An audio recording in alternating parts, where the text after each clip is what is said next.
What's up, Ragin Nation? How's it going? This is Alex Yu, and you're watching the TF Movie Show. This is just a web series where we're talking about the Transformers live-action movie franchise. This is episode number 58, and in this episode, we're going to continue and follow up on this little mini-series that I'm doing, which I'd like to call Revisiting the Transformers live-action movie franchise. And in the previous episode, episode number 57, I recalled the journey of all the way back from 2003 leading up to 2007, a 4-year journey of the excitement that took us to the very first Transformers live-action film directed by Michael Bay. And that was super nostalgic, it was exciting, and it was just really fun to retrace all those steps that led up to that big night.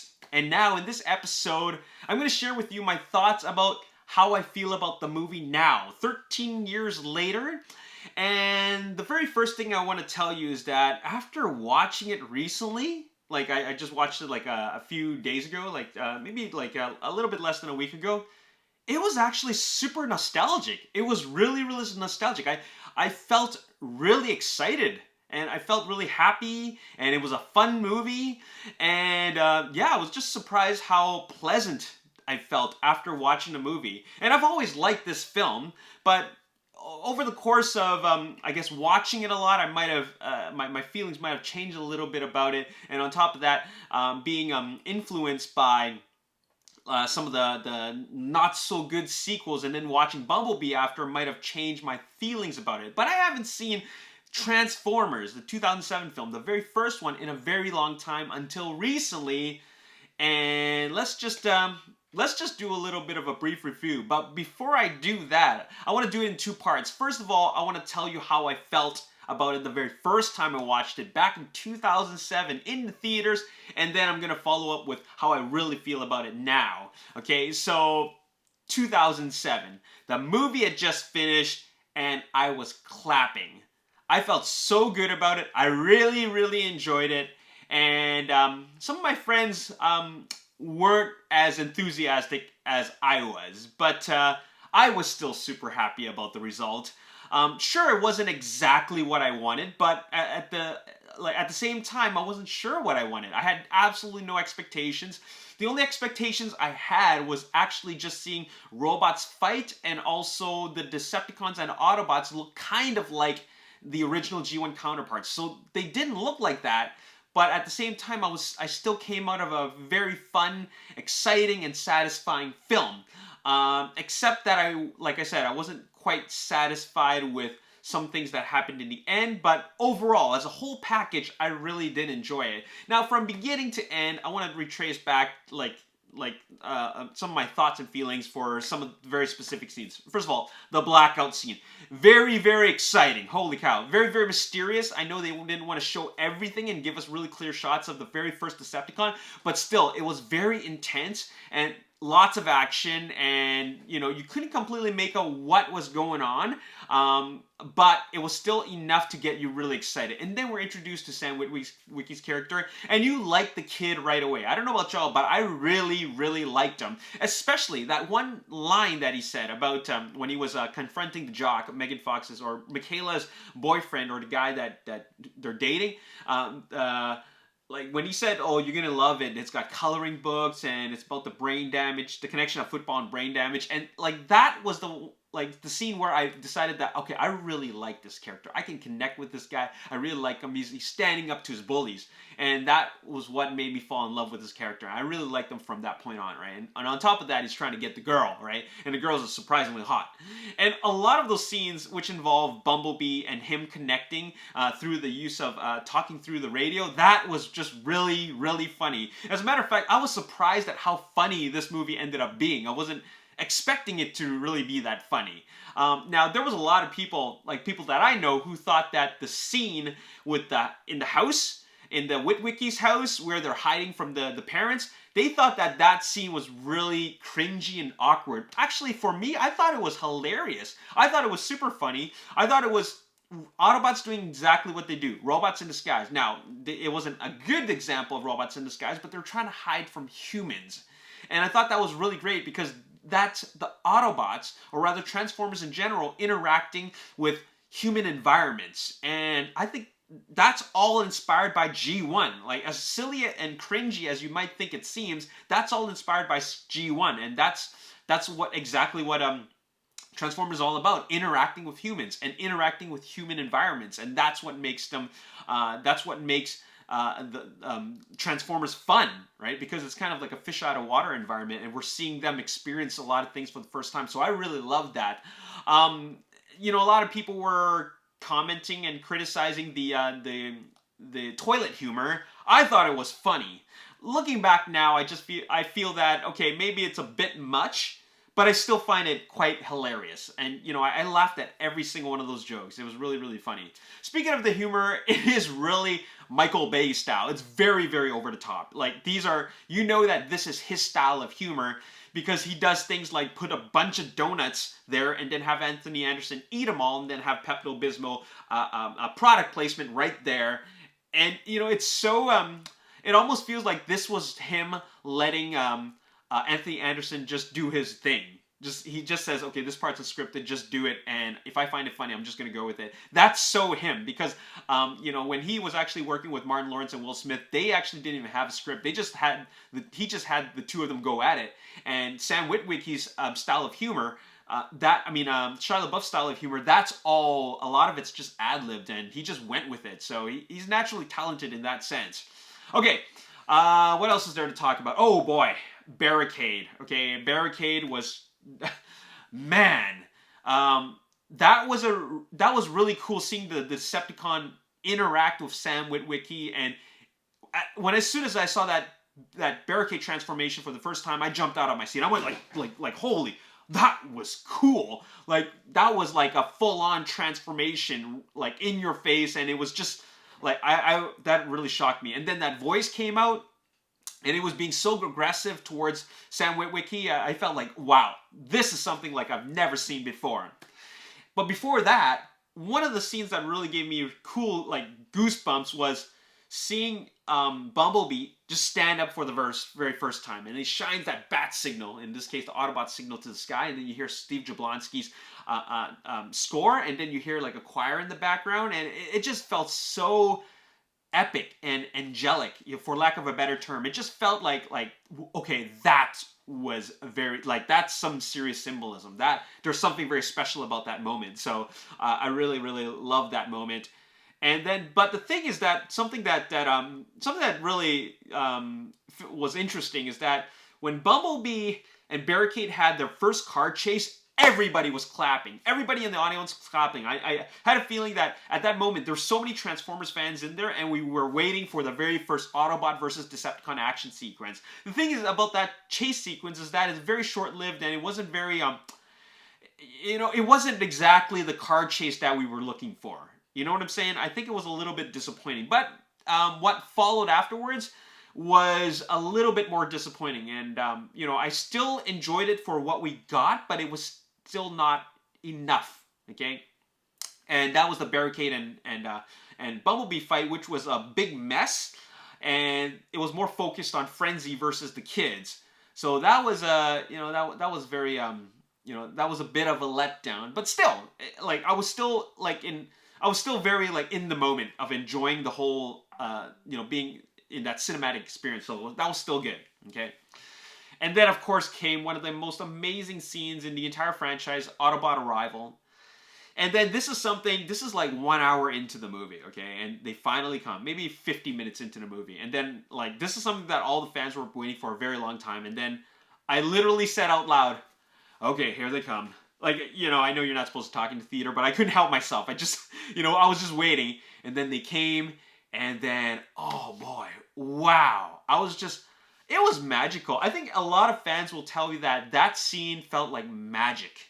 Like, you felt like a kid again. You felt like just watching this moment in complete awe. And then, of course, you're watching it in theaters. You see these characters that are large in life, and you felt like you're really there. And you're like, holy shit, this is the Autobots in real life, in live action, and they're right in front of me, and you felt like you were in the movie. And that was such a beautiful moment. Like, the music, the direction, the CGI.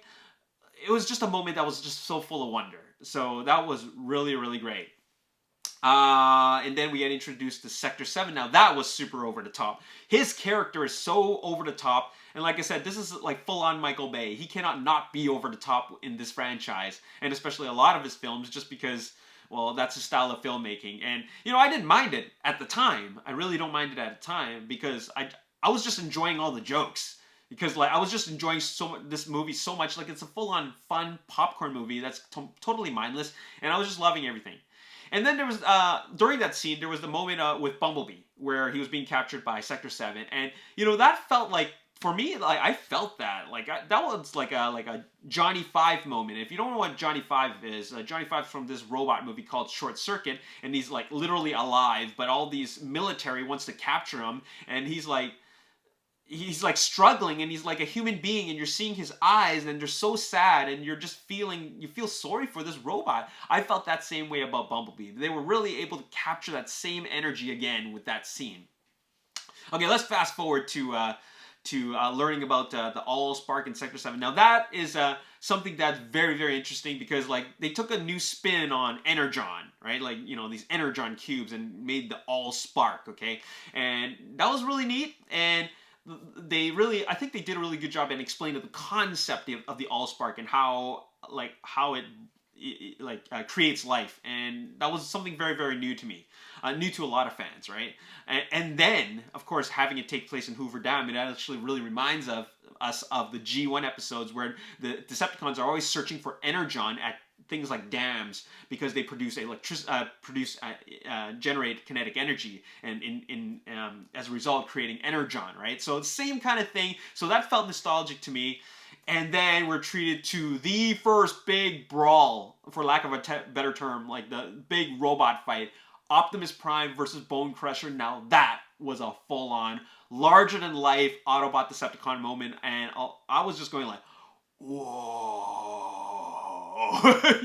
You couldn't believe what you were watching because you didn't expect Bone Crusher to be so destructive, just chucking cars everywhere, like rollerblading through cars, and then having this full-on like robot rumble with Optimus and Optimus took him out so fast. Now that was very interesting because like I felt a little bit it was an exciting scene, but I felt a little bit awkward about that scene in the sense like I was just thinking that, oh god, Bone Crusher's dead? Like that's a major Decepticon and he's dead, like just like that? But I guess, with Decepticons, bad guys and good guys, there's gotta be Decepticon fodder. Like they've gotta die. They have to die. At the end of the day, these are bad guys. They have to die. But I was just thinking like in G1, these are main characters. They have personalities, right? In the films, they're more like, okay, these are just minions with different names and unique looks to them, but at the end of the day, they got to get killed by the Autobots, right? Because they got to make the Autobots look good, right? So that was a really good fight, but it was very, very short-lived. Like Bone Crusher, I think he put up a good fight, but he went really, really abruptly. Okay, downtown battle. Okay, whew.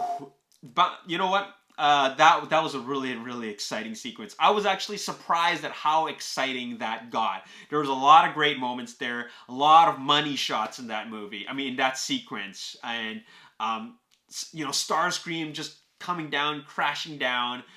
There was one goal, it's a human goal, and that is Sam Witwicky carrying the Allspark from point A to point B. So it's a human goal while you have Autobots in the background defend him. So make no mistake about it, this wasn't about Autobots versus Decepticons. This is more about a human getting from point A to point B with Decepticons and Autobots fighting in the background, right? And, I didn't really get that at the beginning. Like, I didn't realize that's what I was actually watching until much, much later after more viewings. But what they still were able to accomplish with these Autobots versus Decepticons is some really great scenes. Especially, for example, like the three Autobots triple teaming brawl. Like, that was a really, really exciting sequence. And there was like G1 moments there, of Jazz grabbing the barrel of Brawl's tank. That was reminiscent of 1986 movie. Hot Rod did the same thing with Blitzwing's tank mode. And then, of course, one of my favorite shots in the entire movie, maybe in the entire franchise, one of my favorite shots is, of course, Cover Fire. Now, that is one scene where you actually realize that, okay, this is actually a cohesive moment, right? Like they have a goal. They've clearly identified a goal, and then they showed a scene where they're actually fighting. Okay, not just a bunch of random money shots, but actually strategy. So I really liked that shot. It was very, very short-lived, but then it was still a very well done shot, and I'm glad they put that shot in there. As for the rest of the fights in the movie, they're really, really messy. Especially that brawl fight between the military and the humans, and then eventually Bumblebee with the tow truck. Like, it's very, very messy. The way it's shot is very, very aggressive. And, I was okay with that, but I would have liked it if they made it more like something that was less chaotic, right? But for the most part, I do really love the downtown battle. I've watched it again and again and again. But there was, of course, the one thing that makes me quite dissatisfied with that battle was, of course, Optimus and Megatron. What is going on there? Optimus and Megatron, they didn't really give us the fight that we wanted. For the very first Transformers film, the one film that was supposed to give us a big, a high impression, like give us quite an impression, they did a good job for the most part, but Optimus Prime and Megatron didn't give us the fight that we've always wanted.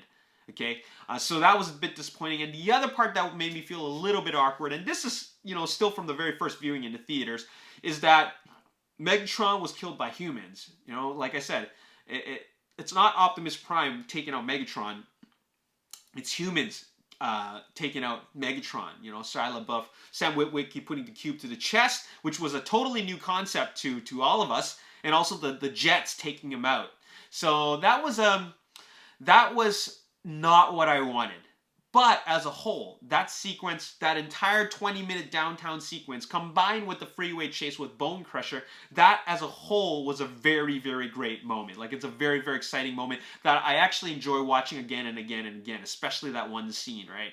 So there you have it. And then I was very happy with the way it ended. We had the interview with the parents, but then it ended with Starscream, of course, flying off, and that was really, really great. That showed us that, for fans, that there's more. Had they not included that scene, I think the fans would have felt a little bit disappointed, and they'd be like, what the hell? That was dumb. What the hell happened to Starscream? Like, what the hell? And Barricade, right? So I'm so glad that they decided to include that in, because they ended up with a successful movie. I do understand the criticism, but for the most part, as a package, I thought it was a very, very fun, enjoyable film. I ended up putting it as one of my top 10 films of all time. Number 10, in fact, because I do like 9 other better films, but it still ended up in my top 10, and I gave it an 8.5 out of 10. Okay, so that's why those are my impressions of Transformers after coming out of the theater. Now, let's talk about the home video release, okay? So I ended up, now, as of yesterday, I ended up quintuple dipping on the same film, okay? And what I mean by that is, okay, you know what double dipping on DVDs is? That means, like, you buy the DVD, and then later on the studios come up with a special edition DVD, limited edition, whatever, and then you buy it again. And then if they come out with another version, which is probably the Blu-ray, then you triple dip, and then you quadruple dip when they come out with the 4K version, right? So basically you're buying the same movie again and again and again. Now, so I ended up doing that with Transformers. So I bought the DVD, because I only had a DVD at the time in 2007, okay? And then there was the HD Wars. HD DVD versus Sony's Blu-ray. Toshiba's HD DVD versus Sony's Blu-ray. There was no Transformers for Sony's Blu-ray at the time, so I bought it on HD DVD. Michael Bay wasn't very happy about the fact that Paramount chose Toshiba over Sony's Blu-ray, which was the superior format, and that's why he said that was the cause of him saying no Transformers 2 for me. Right? We all know how that turned out. But, the HD DVD wars were over. HD DVD became obsolete. And then, so my double dip of the HD DVD of Transformers, I ended up selling that along with the HD DVD player. And I ended up getting the Blu-ray. Okay, so that's my triple dip. Okay, And then when Last Night came out, I decided to buy the Steelbook edition, which is all 5 movies as a Blu-ray. Okay, so that's my 4th purchase of the same movie.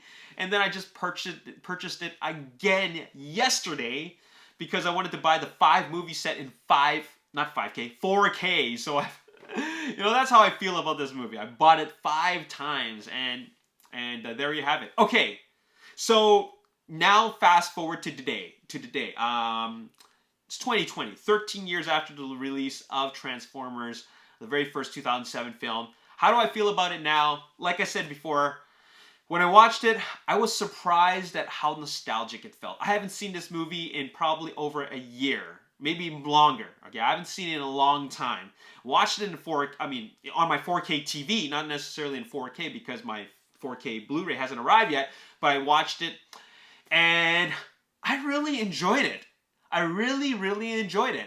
I think I feel the exact same way about it, but I do feel that I've matured as an audience. So there's some things that I get it. It's funny. Like, I get that what Michael Bay's trying to do. He's trying to entertain us, make it funny.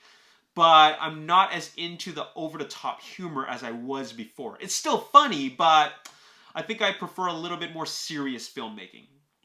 This is a Transformers movie, though. It's a it's a science fiction concept from a kid's toy, so I get where he's coming from. But after watching Bumblebee, I can see how you can still make a serious film with serious concepts and still combine it with the concept and the out-of-this-world ideas that is Transformers. So it is possible to make a Transformers film and make it awesome without being like Michael Bay style, right? Travis and I proved that. So looking back, I still really enjoy it a whole lot. Does it deserve an 8.5 out of 10? I think I might bring it down to an 8. Okay, an 8. It's not that much, but I still feel like this compared to all the other 5 films, this one's the best one. Okay, by far. It has a lot of wonderful moments. I love Sam. I really, really love the characters. Okay, Sam Witwicky. I love the idea of 3 different parties coming together: the kids, the hackers, and the military. Okay, there's 3 stories coming together. I think that was really quite brilliantly done.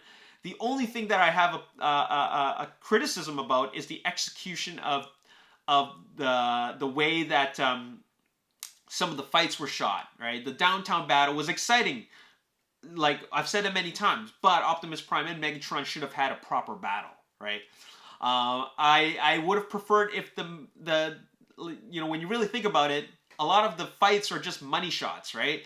Especially in the downtown battle. I would have preferred that the fights, the whole action sequence as a whole be more cohesive. It's not really that cohesive. You have a fight going on here. You have a fight going on there. You have another battle going on there. It's, it jumps back and forth into different things, and you don't get a real sense of geography of what's really happening, except the only thing that's tying it together is Sam Witwicky running from point A to point B. But as for everything else that's going on, it's a bit of a mess, right? Still, the most exciting sequence in the movie nonetheless, and I'm glad that they kicked up the action, to high gear, as Michael Bay calls it. He says, like, this is when the movie kicks into high gear, right? Like, I'm glad that you can really distinguish between this being the most exciting moment in the movie compared to the rest of the film, right? Which is 100% true. The barricade Bumblebee battle, I still feel the same way about it. That was a bit of a letdown. That car chase wasn't the car chase that I wanted, okay? The fight was still focused on frenzy. They can't change anything about that. I don't get why they didn't make that more about, 2 rival Transformers. So those are my feelings about that. I wish Sector 7, I like John Turturro, right? And he's really funny in what he does, but I wish John Turturro wasn't so crazy. But that's the way Michael Bay wanted him to be. He let John Turturro be free, and John Turturro was obviously having a fun time with the character, and he decided to be as over the top as he can be. And then what followed was the sequels of him still being that and even crazier. So those are my thoughts about it. It was nostalgic. I had a really great time. I enjoyed the movie. I do feel that I I feel less about this film compared to when I did the very first time. The first time was a magical experience, but when you look back, like I said, I matured as an audience, right? I feel like some things in this film are just a bit unnecessary, and it could have been done better. But then that goes for a lot of movies, right? You always, even directors tell themselves that like many times. They say like, could I have done things differently? Of course they can, right? But you can't change it now, right? That Transformers 2000 is set in stone. That's the way it is. That's the way it's going to be forever. And now how I feel about it now is that I think they could have done a better job with a lot of things. Still a fun movie, still an outstanding, extraordinary film nonetheless, right? But I think I will reduce my score of it to like 8 out of 10, maybe borderline 7.5, but I think an 8 out of 10 is well deserved because of the way it made me feel, right? That Autobot arrival scene, the fact that I like the characters, the narrative structure of it, how they brought 3 stories together. The Hackers was still a little bit... the Hackers was the weakest story, human story out of the 3, right? Speaking of which, the Scorponok's battle was great, by the way. I love the Scorponok battle. There's not much I would change about that, except that I wish that Michael Bay didn't do too many object passes. What that means is that, like, you see the antagonist element in the background, and then when he moves the camera, he always has to move through some like things, some object passes. Like, he loves doing that. It's part of his visual style, and it just gives you a sense of being in that moment. It's a chaotic moment, and I just wish we could have seen a little bit more like of the fight from Scorponok's perspective instead of the military's perspective, but still a very great sequence nonetheless. It really showed you that Michael Bay really loves making the military look good, and that was an example of that. That was like a full-on military commercial, that whole sequence, okay, because they handled it exactly the way the military would have handled it in real life, okay?